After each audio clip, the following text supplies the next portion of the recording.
આપ સર્વોને હેતપૂર્વક જય શ્રી સ્વામિનારાયણ। આજની સત્સંગ કથા વાર્તા નિજ મંદિર સાવરકુંડલા। આજની સત્સંગ કથા વાર્તામાં આપણે પવિત્ર ચાતુર્માસ અંતર્ગત શ્રીમદ સત્સંગી જીવનની કથા સાંભળશું। પ્રકરણ 3, અધ્યાય 43। સુવ્રત મુનિ કહે છે કે, હે રાજન, લલિતા દેવી હવે પ્રગટ પ્રભુની વિશેષ સ્તુતિ કરતા કહે છે કે, હે ઈશ, હે ભૂમન, કેટલાક મુનિજનો તમને કાળે કરીને વિનાશ પામેલા સનાતન ધર્મ તેમજ વર્ણાશ્રમ ધર્મને પ્રવર્તાવવા માટે પ્રગટ થયેલા કહે છે। કેટલાક તમને પાખંડીઓએ ઉચ્છેદ કરેલા પરમહંસોના ધર્મોને પ્રવર્તાવવા માટે પ્રગટ થયેલા કહે છે। ઋતુ રાજાના યજ્ઞમાં ઇન્દ્રે કપટથી છદ્મવેશને ધારણ કરીને પાછળથી ત્યાગ કરેલા પાખંડ ધર્મના ચિહ્નોને ધારણ કરતા અસુરોએ ક્ષીણ કરેલા અને ફરીથી ઉદ્ધવજીએ પ્રવર્તાવેલા એકાંતિક ધર્મનું પોષણ કરવા માટે તમે પ્રગટ થયા છો।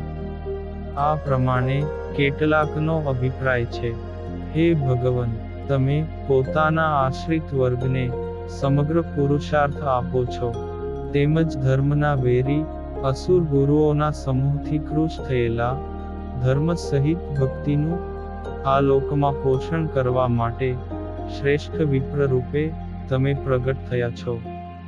એ પ્રમાણે હું જાણું છું, હે નાથ, આ લોકમાં જે મનુષ્યો સત્પુરુષો પાસેથી તમારા ગુણોનું શ્રવણ કરશે, ગાન કરશે, મનમાં સ્મરણ કરશે, તેમજ તમારા ગુણોને અનુમોદન આપશે, એ સર્વજનો સંસારના પાશથી મુક્ત થઈને તમારા ધામને પામશે। આ લોકમાં જે પુરુષો તમારી ભક્તિ તેમજ તમારા સત્પુરુષનો સમાગમ છોડીને આત્મ સ્વરૂપનો બોધ પ્રાપ્ત કરવા માટે અનેક નિયમોના પાલનરૂપ ક્લેશનો અનુભવ કરે છે, તેવા પુરુષો બીજ વગરના કુશકાને ખાંડતા પુરુષની માફક કેવળ ક્લેશ પામવા રૂપ જ ફળ પામે છે। એ નિશ્ચિત વાત છે, જે પુરુષો વૈરાગ્ય, ધર્મ તેમજ જ્ઞાને યુક્ત છે, તે જ તમારી ભક્તિના મુખ્ય અધિકારી છે। આ પ્રકારે મેં સત્પુરુષો પાસેથી સાંભળ્યું છે। એથી શરીર, વાણી તેમજ મનથી મારી શક્તિ તેમજ સામર્થ્ય અનુસારે હું તમારી ભક્તિ કરું છું।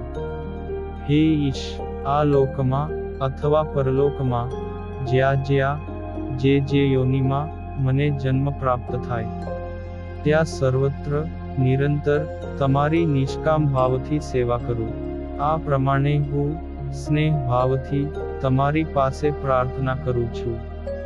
સુવ્રત મુનિ કહે છે કે, હે રાજન, આમ લલિતા દેવીએ સુંદર શબ્દોથી પોતાના પરમાત્મા શ્રી હરિની સ્તુતિ કરીને મૌન થયા। પછી અન્ય સ્ત્રી ભક્તજનો શ્રી હરિની સ્તુતિ કરવા લાગ્યા। હવે અમરી દેવી ભગવાન શ્રી હરિની સ્તુતિ કરતા કહે છે કે, હે ભગવન, તમારા ચરણકમળમાં હું નિષ્કામ ભક્તિ ભાવથી વંદન કરું છું। દેવાંગનાઓના લલાટમાં શોભતા આભરણોમાં જડેલા પંક્તિબદ્ધ હીરાઓની પ્રભાથી પ્રકાશી રહેલી નખચંદ્રિકાની કાંતિથી આ તમારા ચરણકમળ ઉજ્જવળ ભાસે છે। દેવતાઓ તેમજ સિદ્ધોના સમૂહો તમારા ચરણનું સેવન કરે છે। વેદ તેમજ સાક્ષાત સરસ્વતી દેવી પણ આપના ગુણાનુવાદનું ગાન કરે છે। હે હરિ, મારું ચિત્ત તમારા ચરણ કમળમાં નિરંતર આસક્ત બનો। આ સંસારમાં અમને સ્વજનો, ધન આદિક પદાર્થમાં ક્યારેય પણ આસક્તિ ન થાઓ। આ સંસારમાં તમારા ચરણ કમળમાં આસક્ત ચિત્તવાળા રમા, જયા વગેરે સ્ત્રી ભક્તોનો મને સદૈવ સમાગમ પ્રાપ્ત થાઓ। અને હવે અમલા દેવી ભગવાન શ્રી હરિની સ્તુતિ કરતા કહે છે કે, હે હરિ, મારી અલ્પપણ સેવાને તમે અધિક માનીને અતિશય પ્રસન્ન થાઓ. ભક્તજનોના મનોરથને પૂર્ણ કરવામાં તમે કુશળ છો, ને તમારું હું મારા હૃદયમાં નિરંતર ચિંતવન કરું છું. મારું મન દૈહિક પદાર્થોનો સંબંધ જોડીને સર્વ સદ્ગુણોના ધામ પ્રત્યક્ષ દયાનિધિ તેમજ અપાર મહિમાથી ભરેલા આપને વિશે સંલગ્ન થાઓ. તેમજ ધરતીની પેઠે તમારા સ્વરૂપમાં સ્થિર થાઓ. હવે મેના દેવી સ્તુતિ કરતા કહે છે કે, હે દયાળુ, તમારા ચરણ કમળમાં હું પ્રેમપૂર્વક વંદન કરું છું. તમારા ચરણ કમળના સ્પર્શ માત્રથી ભાગીરથી ગંગા પોતાના 3 સ્વરૂપથી સમગ્ર વિશ્વ તેમજ બ્રહ્મા, શિવ વગેરે દેવતાઓને પાવન કરે છે. તેમજ નમસ્કાર કરતા મનુષ્યોના ત્રિવિધ તાપનો વિનાશ કરે છે. ગૃહ, ધન વગેરે પદાર્થોમાંથી ચિત્ત વૃત્તિને ઉખેડીને દ્રઢ ભક્તિ ભાવથી તમારા ચરણ કમળની હું સેવા કરવા ઈચ્છું છું, પરંતુ એ સિવાય ઇતર દેવતાઓના ભોગને પણ ઈચ્છતી નથી. માટે મને તમારા ચરણ કમળની સેવાને વિશે જ સદૈવ નિવાસ આપો. હવે સર્વે સ્ત્રી ભક્તજનો ભગવાન શ્રી હરિની સ્તુતિ કરતા કહે છે કે, હે સ્વામીનાથ, અમને નિરંતર અહીં જ ગઢપુરમાં તમારી આ મનોહર મૂર્તિનું દર્શન થાઓ. તમારી મૂર્તિ અતિશય મનોહર છે, સર્વ કરતા સુંદર છે, ઉર્ધ્વ પુંડ્ર તિલકથી શોભે છે, ચંચળ નેત્રોથી વિલસી રહી છે. બ્રહ્માદિક દેવો પણ તમારી આ મૂર્તિને નમસ્કાર કરે છે. હે પ્રભુ, આપના આ દિવ્ય મંગલ વિગ્રહનું અમને નિરંતર દર્શન પ્રાપ્ત થાઓ. આપનું આ દિવ્ય શરીર કામદેવને પણ મોહ ઉપજાવે છે અને અમારા સર્વના નયન ગોચર વર્તે છે. સ્નેહની પૂર્તિ કરનારું છે, ભક્તજનોની સાથે વિચરણ કરનારું છે. તે તમારી કૃપા વિના પૃથ્વી પર પ્રાપ્ત થવું દુર્લભ છે.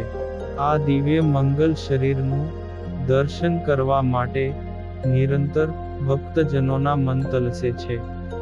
આ દિવ્ય વિગ્રહ ઉત્તમ સુખ પ્રાપ્ત કરાવે છે, હૃદયના અંધકારને નિવારે છે, સર્વનું પરમ મંગલ કરે છે, ભક્તજનોના મનને રુચિકર છે, બદ્ધ જીવોને મુક્ત અને શોક રહિત કરે છે. કર્ણ પર્યંત લાંબા નેત્રોથી શોભી રહ્યું છે, ને કોમળ શ્વેત વસ્ત્રને ધારણ કરે છે, તેમજ મધુર વાણીનું ઉચ્ચારણ કરે છે. પુષ્પોના આભૂષણોથી શોભી રહ્યું છે, સદૈવ દોષ રહિત છે, શોકને નિવારે છે. મંદમંદ હાસ્યે મુખ કમળ શોભી રહ્યું છે, કોમળ અંતરવાળું છે, દયા ભરેલી દ્રષ્ટિવાળું છે, દુઃખને નિવારનારું છે.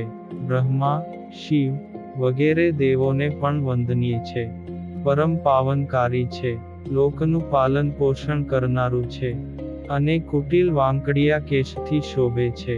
પુષ્પના કુંડળને ધારણ કરનારું છે, સંસારના ભયને દૂર કરનારું છે. રિદ્ધિ, સિદ્ધિ તેમજ યોગીજનો તમારા આ દિવ્ય શરીરના ચરણ કમળનો આશ્રય કરે છે. હે હરિ, તમારા નિવાસથી આ દુર્ગપુર નામનું નગર પૃથ્વી પરના સર્વ તીર્થો કરતાં પણ અધિક જય પામે છે. કારણ કે તમારે આશરે રહેલી મુક્તિ અન્ય તીર્થોમાં પ્રાપ્ત થવી દુર્લભ છે. એ મુક્તિ પણ અહીં જ નિરંતર નિવાસ કરીને રહે છે. આ લોકમાં કુબુદ્ધિ રૂપી દુર્ગમ અરણ્ય, ભયંકર યૌવન અવસ્થા, સમગ્ર ઇન્દ્રિયોને ક્ષોભ પમાડનારી રસના ઇન્દ્રિય રૂપી વિંછી, લોભ રૂપી વાઘ, તેમજ આપત્તિથી ભરેલી અધિક સંપત્તિથી તમે અમારું વારંવાર રક્ષણ કર્યું છે. હે મુનિપતિ, પ્રબળ સંશય, દુષ્ટ પુરુષોનો આશ્રય, મદરૂપી કાળોતરો સર્પ, ખરાબ અંતકરણ, કામરૂપી અજગર, ને માનરૂપી રાક્ષસથી અમને મુક્ત કર્યા છે. અશુભ ભાવના, ક્રોધરૂપી દાવાનળથી જન્મ મરણના ભયથી, પાપરૂપી દુષ્ટ નીતિથી, મદ્યરૂપી હળાહળ વિષથી, તેમજ અનેક પ્રકારના માંસ ભક્ષણથી તમે અમારી રક્ષા કરી છે. હે ભગવન, તમે કરુણા કરીને અમારું વિષય રૂપી મહાસાગરમાંથી જે પ્રકારે રક્ષણ કર્યું છે, તે જ પ્રકારે તમારા ચરણ કમળને વિશે અનુરાગ પ્રાપ્ત થવામાં જે કાની અંતરાયો વિઘ્ન કરતા હોય, તેના થકી પણ અમારું નિરંતર રક્ષણ કરો. હે નાથ, અમારું મન તમારા ચરણ કમળ સિવાય અન્ય પદાર્થોમાં ક્યારેય આસક્ત ન થાય. તમે ભક્તજનોના પ્રિય છો, સર્વના અધીશ્વર છો, તેથી આપને વારંવાર અમે નિરંતર પ્રાર્થના કરીએ છીએ. હે રાજન, આ પ્રકારે પોતાના ચરણ સેવિકા સ્ત્રી ભક્તોએ ભગવાન શ્રી હરિની સ્તુતિ કરી. તેથી ભક્તપતિ ભગવાન અતિશય પ્રસન્ન થયા. તેમજ તેઓને અભય વરદાન આપતા કહેવા લાગ્યા કે, હે ભક્તો, તમારા અંતરમાં રહેલો મનોરથ સંપૂર્ણ થશે, તેમાં કોઈ જાતનો સંશય નથી. હે સ્ત્રી ભક્તો, શરીર તેમજ શરીર સંબંધી પદાર્થોમાં સ્નેહનું બંધન યોગી જનોને પણ છોડવું કઠિન છે. એ સ્નેહ બંધનને તોડીને મારે વિશે જ પ્રેમ હોવાથી મારું જ તમે ભજન સ્મરણ કરો છો. સુવ્રત મુનિ કહે છે કે, હે રાજન, આ પ્રકારે અનેકવિધ મધુર વચનોથી ભગવાન શ્રી હરિ તેઓને પ્રસન્ન કરવા લાગ્યા.